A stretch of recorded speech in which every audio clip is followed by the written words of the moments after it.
The disruptor's dilemma or innovator's dilemma that we often talk about is dependent on how you want to phrase it.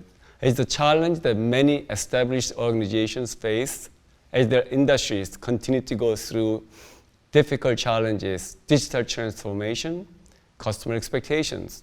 And then of course, COVID-19 pandemic have all contributed to shifts within many industries, some minor, some monumental. As these outside forces act upon a given our industry, today's innovators and entrepreneurs must adapt and innovate to stay ahead and ensure they capture the opportunity within their given market at the time of disruption. It's not easy. In this episode, you will hear from a number of men and women doing just that. While we've seen a number of key shifts and innovation in virtually every industry over the last 6 months, a few stand out more than they have in the past, particularly BioNTech. The way they have brought in the vaccine solution in a record time, less than a year, has been an unbelievable contribution to mankind in a time of pandemic. Similarly, we have seen a number of innovations in other industries as well, agri-tech, automotive industry, and companies pivot even more quickly to customers and evolving needs.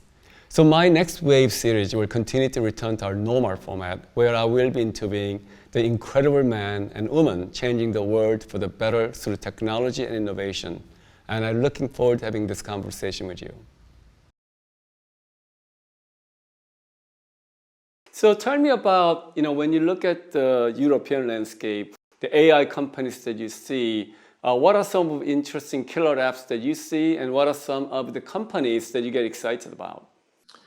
So I think in the particular context of the current situation with the pandemic, one of the most important developments has actually been in the area of COVID-19 detection and the development of new treatments. It's very clear that one of the great things which AI can do is to do things like rapidly discover genomic markers, which indicate when some kinds of people may be more susceptible to the COVID virus than other people.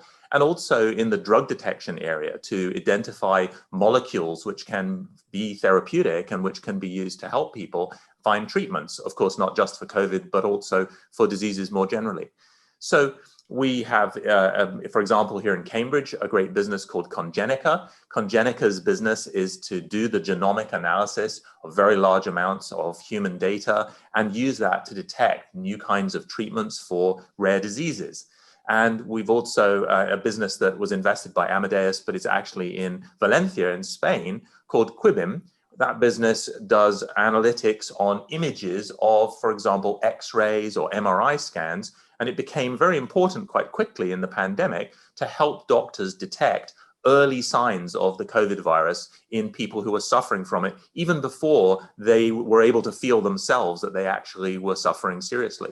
So I think those kinds of technologies in the healthcare market are really attractive and good evidence of the opportunity that AI holds to improve the quality of all of our lives. So Pierre, do you think there is an end of a traditional educational system? And do you think it's going to change profoundly? I don't think it's the end. I think Harvard and MIT will still be there next year and probably in 10 years. I do think there'll be a massive shift for more B and C players in the category, I'd say. I think Ivy League universities will have to evolve, but won't disappear. And I'm sure many people will still want to have the full college experience whenever the pandemic will be over. When you look at college students in America right now, actually the majority of those college students are not people around 18 and early 20s. They're actually in their 30s, 30, 35 years old, and they already had maybe 10 years of work experience, but they don't have a college degree, and they go back to college to get this college degree and fast track their career. And those people don't care that much about the college experience in the sense like the campus life. And that will force, the re-engineering of the programs clearly.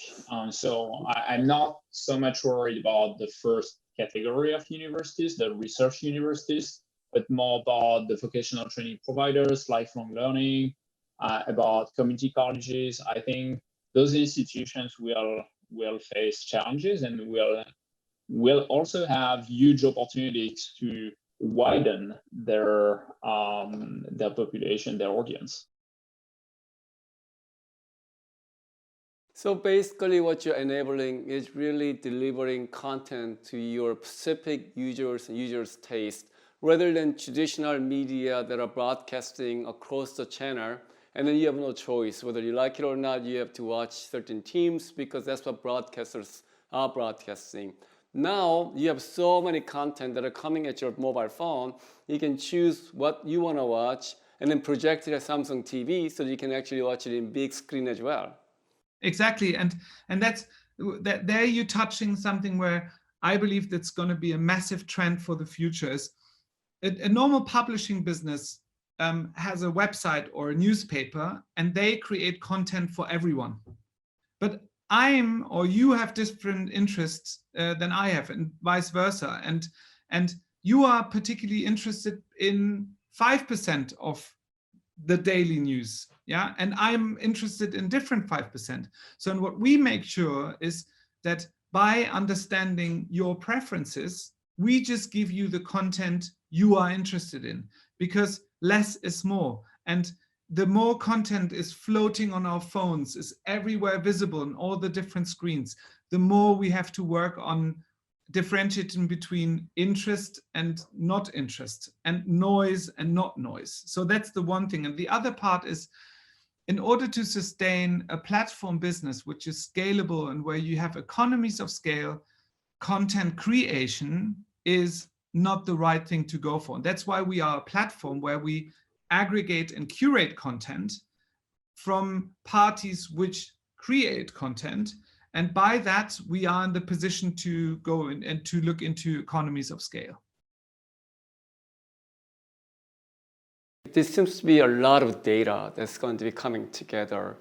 And given just number of the discovery that are happening, are there ways to unify that information so that it's easy to consume? At Genome Medical, we're focused on not only having the clinical knowledge and expertise to be able to support the complexity of genomics, but we also are building the digital infrastructure to make genetics and genomics accessible to the masses and to really bring this into primary care as well as specialty care. And so the structuring of data and the sharing of that data is one important pillar.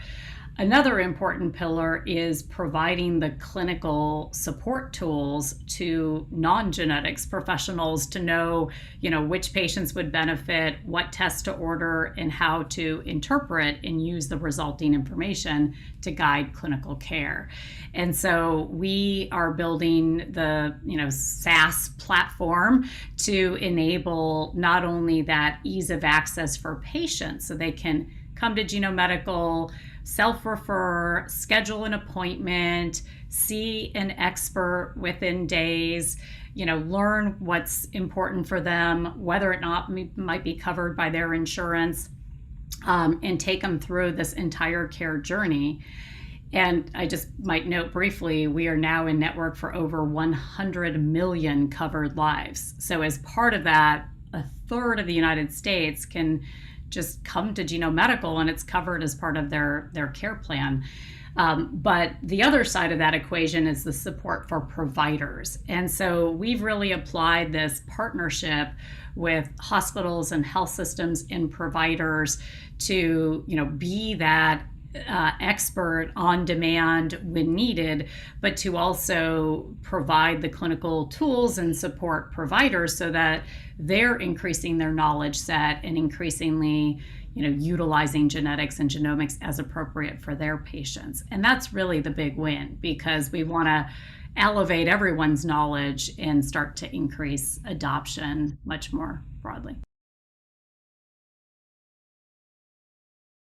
I want to just get your perspective, because I know you are involved in early on with companies like Moderna you're involved in development of mRNA technology, which is really a critical part of technology that can enable us to create a vaccine without having pathogen protein that are being introduced to our body, which to me is the big change that are happening, and being able to go through the breakthrough regulatory shifts and being able to test them in a record way so that we can be able to deploy the vaccines. So I'd like to get your perspective on this. Sure. Well, look, I think one of the things that's true is that in this pandemic, we've laid bare how much work there is to do in health across policy, equity, speed and scale, as you said. But we can also be very grateful for the difference that a breakthrough makes. And the breakthrough we're talking about here is mRNA vaccines. So let's level set. So the normal time to develop a vaccine is 3 to 10 years. 3 to 10 years, that's the normal time to develop a vaccine to a novel pathogen. We went from virus sequence to first dosing in humans, in the case of the Moderna vaccine, in 63 days. 63 days. It's frankly a stunning scientific achievement. And I think it will one day be known as one of the most important scientific advances of our generation. Let's assume you're a new entrepreneur and you want to be doing impact type of startups. What advice do you have for those people in terms of what they should do and how should they reach out and what community they should belong to? Well, so I'd say first and foremost, it's going to be very, very difficult to build any company that does not have positive impact on this world going forward. If you think about the generational change afoot and how consumers view things, young people today make their purchase decisions based on what a company stands for. And if a company stands for good, it's a big positive. If a company does something destructive to this world, it takes a lot of heat and it becomes less viable. You can see it in the market value expression of companies that do stand for good. Look at a company like Beyond Meat or Tesla, which are seen as, eco-friendly. They carry market values that are extraordinary compared to their peers. So the cost of raising capital, or the cost of capital as you raise it, it's lower. You get people's interest. You do something that's bad for the planet, nobody wants to touch you. So keep doing what you're doing, do something good for this planet, but build a business that is both sustainable and about sustainability. So build a good business, but make it good for this planet. Basically, 11 months, you introduced vaccines that are being deployed from beginning to end, which is an incredible time period that did not happen in the past. What are some of the challenges that you experience? Because you have to go from 0 to billions in very short time.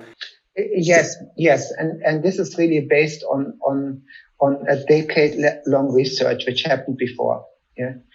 So for our oncology products, we had already planned to establish new processes which would allow us to scale up our production. So in 2019, we had a production scale for our vaccines in the range of 10,000 per year. Yeah, but the team had already developed technology that would allow us to go at least for 1 million per year.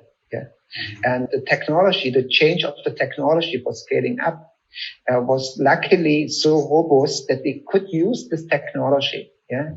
To not only to scale up to 1 million, but to 1 billion. Yeah. So that means the foundation for scaling up was already was already set, and we could, just by using larger bioreactors without changing the process, we could end up with a much higher yield. So mRNA is really also a micro world. You don't need to have cells. Yeah, you just need the molecules. You produce nanoparticles. The size of those nanoparticles are around 60 to 90 nanometers. Yeah, and you don't need cells. So that means you can really use the full space in the in a nanometer way. Yeah. So that means with about 30 kilogram of mRNA, yeah, which is not much, you can deliver 1 billion doses. Yeah. Wow. That's the power in the technology. So you don't need to scale and get huge factories. Yeah. You intensify the concentration, yeah, and keep everything small. And this is really based on technology, on engineering, and on the robustness of the biology. I want to get your perspective around how your platform works and what impact it has in terms of our wellness and the way we live. So I'm a big believer in finding simple solutions to very complex problems. And so then I started to research what would be a simple solution that we can offer people, A, to prioritize their own mental wellness, and B, adopt a simple thing that could help them. And surprisingly for me, at least, maybe not surprising to many people, reading is one of those simple, powerful tools. And there is now a lot of neuroscience that backs up why this is so. When we read, whether we are reading on a digital platform or an analog print book, or you're reading an ebook, or you're listening to an audiobook, the format really doesn't matter so much. When we are consuming a story, whether it's fiction or nonfiction, our mind allows us to go into a different space and allows us to improve our cognitive abilities, improve our empathy, improve our understanding, because we are relating to the characters in the story, what happened to them. Even you and I are now today talking about my story, your story, how we can share this with everybody who's watching or listening to us, right? And so it's the same exact thing. And I think it is really, that's the motivation behind starting Fable. The product, you asked me, what does the platform have? The platform really is aiming to solve the barriers for reading. And if you ask people, why don't you read more? It's interesting, right? All of us want to read more because reading allows us to sort of gives us that enjoyment. I've yet to meet a person that says, oh, I wish I read less. So it's a bigger challenge, what I call innovator's dilemma. So I'd like to hear your view of how you are trying to manage this change that are happening, disruption that are happening, and trying to make changes to enable to become the successful force behind the new category of company products. It starts with, I would say, a mindset decision that you have to make. And I think that's also when you discuss the innovator's dilemma is, are you more attached to your past or your current success, or are you more looking at what's going to happen in the future? And there is a saying from a famous business industrialist that I've kind of used that as a motto in this context. He used to say many years ago, and this was a very traditional Swedish industrial family, he said, to move from what is to what is about to come is the only tradition worth keeping, which I think says it all. So you got to make a mindset switch first. And with our statement Ambition 2039, we said then in 2019, in 20 years' time, 10 years ahead of the Paris Climate Agreement, we're going to turn Mercedes into a CO2 neutral company. So you start with that, just put a stake in the ground, this is where we're going, there are no ifs or buts, and from that point forward, it's all about implementation. But as you said, it's a multi-dimensional problem if you are an incumbent OEM. And that's why you can't make it too simple and say, let's just do a bunch of electric cars. It would be jumping not far enough. So it's about the supply chain, it's about your own operations and production, it's obviously about the product, but it's also about the product in use. So maybe you can talk a little bit about how do you see the trend in automotive, given the business that you are in, as well as what are some of the challenges that you see? Yeah. I think it's a very good point, Yang. So you're talking about the megatrends in the future of mobility, which are pretty obvious, right? So we are talking about connectivity, autonomous driving, shared mobility, and electrification as a major part of future of mobility. And those megatrends are revolutionizing the automotive industry, not just tomorrow, already today, right? And requirements from consumers, what consumers are requiring from their car is changing completely. And that leads also to a situation where we clearly see, and that's also feedback I get from our customers, from the OEMs, automakers, that they are going to focus far more on in-cabin experiences than ever before, right?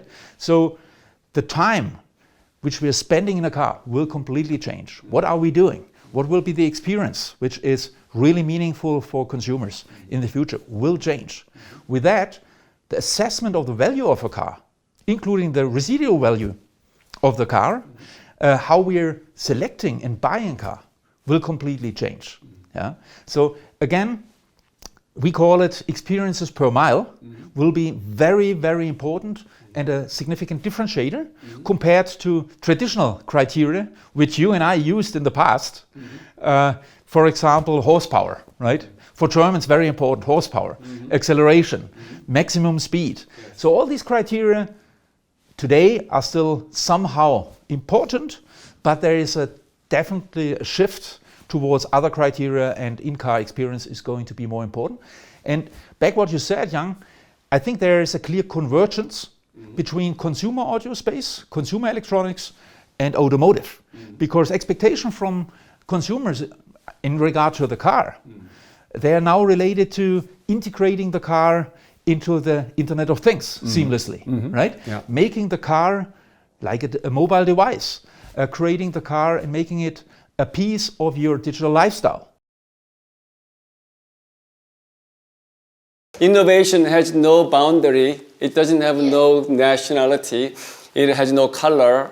It doesn't have no orientation, right? It's all about what is the good idea that can be able to make an impact. And it's a blend of different disciplines. You're scientists coming from biology, but actually different science can combine, and we can even increase, maybe even accelerate the innovation in the process. And that's the idea behind what we're trying to accomplish. XTC is more about really combining different backgrounds to make an impact, because impact, we need to figure out how to make a bigger impact in maintaining sustainability, and we cannot just do normal course of action. So what you are doing, what others are doing, will help all of us to accelerate that, and being able to reduce toxicity in our food is a big deal. So I'm really excited about what you're working on. So tell me, if you project 5 years out, what would you think will be as your measurement of success?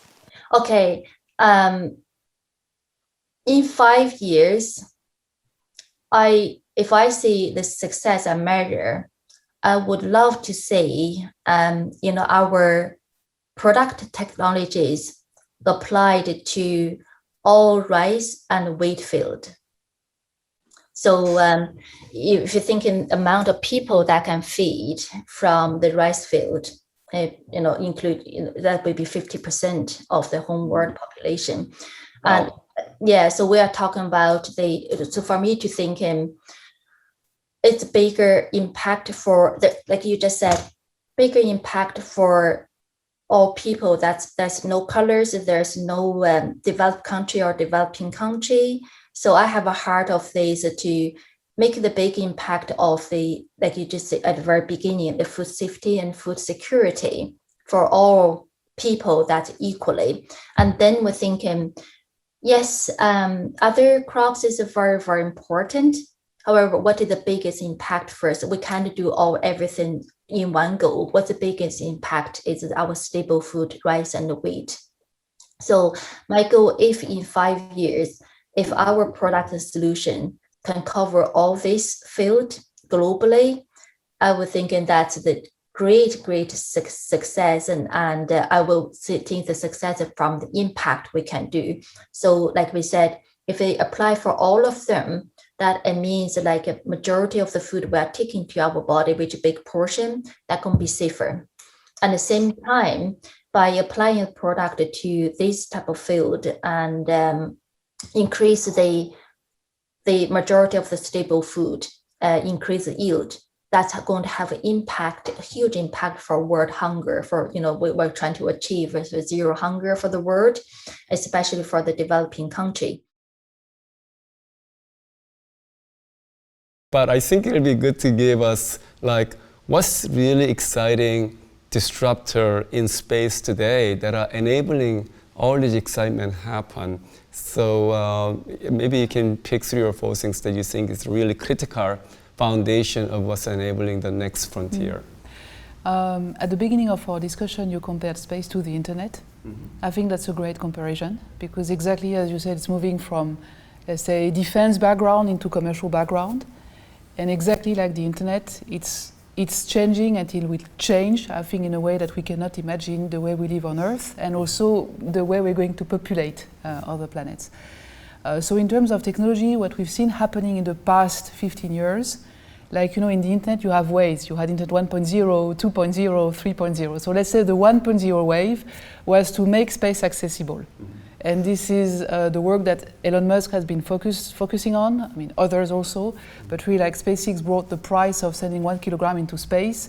15 years ago it was about $25,000 per kilogram. Today if you buy a Falcon 9, reusable one, you will buy it like 50 million. It can send 22.6 tons into low Earth orbit. So it means that you have a price per kilogram which is about $2,700. To be compared to the 25,000 10, 15 years ago, and with the new vehicle of Elon Musk, so the Starship, it could go down probably up to 200, 100. So basically, he made space accessible. When you make it accessible, it means entrepreneurs, they can go into that market and they can use space to build new businesses. And this is what a company like Planet 10 years ago did. Before, we used to build huge satellites that would take typically 3 to 4 years to being built, that would cost typically double-digit million to 3-digit million euro or dollars price. And Planet did the other way around. They built super small satellites in series, and they revolutionized the way we look at the Earth. Instead of having a very, very high accuracy, which is still needed for military purposes, they said, okay, let's have a very high frequency with lower accuracy, but then let's use the power of data to provide information. So they started that 10 years ago, and out of that, I would say, endeavor, you've seen lots of startups popping up, the most successful one being the one really focused on one specific needs. For example, here in Germany, you have one startup called Oratech, which is really focused on detecting in advance fire forests so that people can be alarmed and warned and then can act faster.